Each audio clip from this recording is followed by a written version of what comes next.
What's up, everybody? So I'm gonna start by moisturizing my face. Sometimes it does get a little dry, so I'm using a Nivea face moisturizer. And now I'm gonna start off with my eyebrows. I always start with my eyebrows, and I'm using my Anastasia Brow Wiz in the color, I think that's the color dark brown. I usually use my dip brow, but because my hair is blonde, I feel like the Brow Wiz gives me a little bit more softer look, and I don't want to do too much. So I got the color, you know. So I'm just, filling in my eyebrows, and now my favorite fave, cleaning up with concealer. If you skip this part, you don't know what you're missing, because literally every time I clean up my eyebrows with concealer, it just makes it look like a whole new brow, like fresh, like, oh, this is a must. Like, it just cleans it up. It makes it look super poppin'. Once I add the concealer, I'm going to blend it out using a fluffy blending brush. And this brush is actually from Wet n Wild. And I'm using the Makeup Revolution concealer. I love these little concealers. They're so cheap and so good. And I'm using that for the top of my eyebrow. The brush I'm using for my eyebrows is a Morphe brush. This is a must as well. I got it from Ulta, and it's really, really good.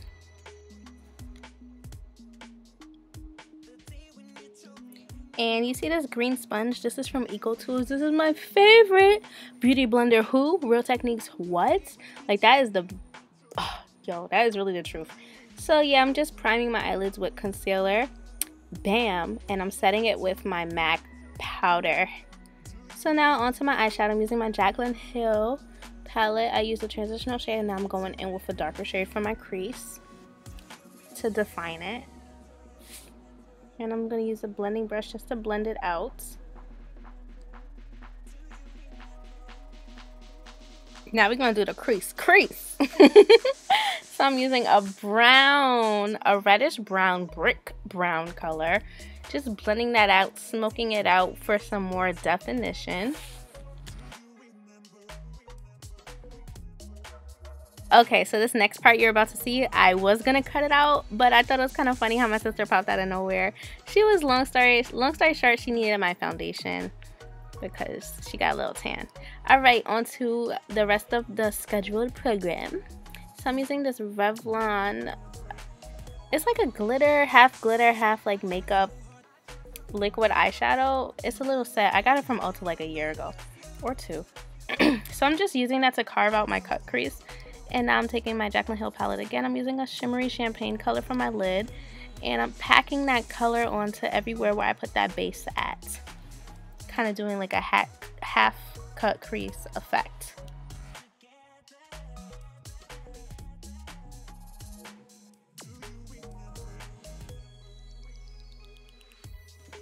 Now I'm going back in with the same crease color I did, because I kind of lost the crease when I did the lid, so I'm going back, carving it out again, just giving it more definition, getting back whatever I lost. Okay, so now I'm taking this cranberry shade and I am blending it into my crease. Every single shade I use is from the Jaclyn Hill palette, so I definitely recommend it. It's a must. And now I'm going to do my eyeliner. I'm taking the NYX or NYX matte liquid eyeliner. This is one of my top favorite eyeliners. I was running out, so I had to go to Ulta to get me a new one. And I'm just winging out my eyeliner.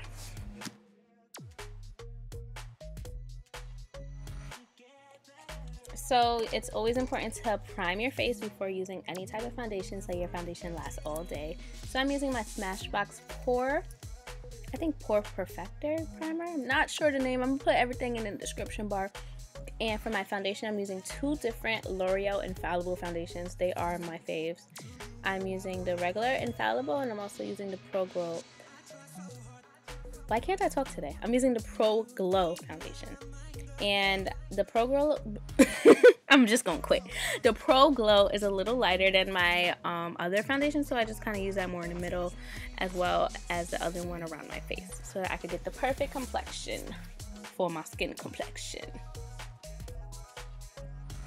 Now for my concealer, I'm using my Makeup Revolution concealer. It's in the shade 11.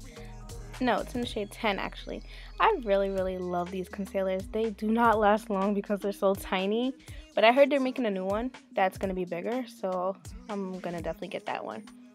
So yes, I just blended it out, and now what I like to do sometimes is set my concealer before I bake with a skin tone powder.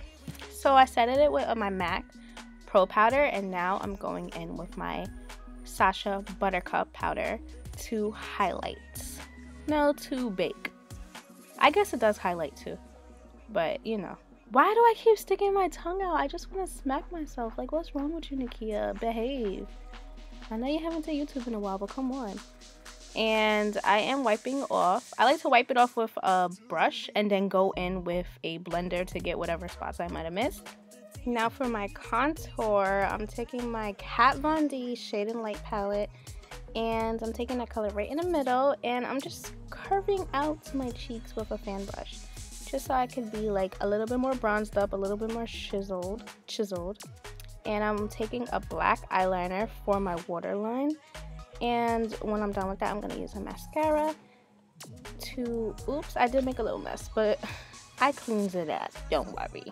For my highlight, oh boy, it's blinding. I'm using the Anastasia Beverly Hills Amrezy highlight. Disclaimer, I would not recommend this highlight for everyday use if you are like my skin tone or darker, because it's a possibility it could come off ashy, but when you want to glow, go for it. And for my lips, I'm lining it with a brown lip liner that I got from the drugstore. I believe it's in the brand NK. And I'm taking my MAC Myth lipstick, which is the perfect nude. Well, it's perfect when you use a lip liner. And I'm going over it with my e.l.f. lip gloss. And that completes my look. I just gotta spray my face with some Fix Plus and then do them little slow-mos for y'all.